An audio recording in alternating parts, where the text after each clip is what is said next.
sinuspende naman ng LTO o Land Transportation Office ang driver's license po ng CEO ng isang ride-hailing app.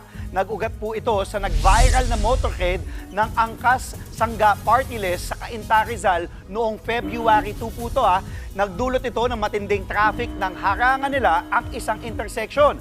Ayon sa LTO, sumuko sa kanila si Angkas CEO George Royeca at inaming siya ang nag-organisa ng naturang motorcade. Dahil po dyan, pinatawan siya ng 90-day preventive suspension sa kanyang lisensya. Si Royeca ang first nominee ng Angkas Sangga Party List na tumatakbo sa Bilang Pilipino 2025. Sa isang pahayag, nirerespeto naman daw ni Royeca ang desisyon ng LTO. Kusa niya raw isinuko ang kanyang lisensya. Handa rin daw siyang sundin ang due process at tatanggapin ang anumang kahihinatnan ng kanyang ginawa.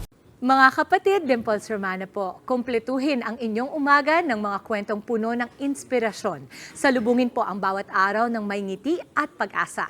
Kaya't mag-subscribe na po at mag-follow na sa aming social media pages ng News 5.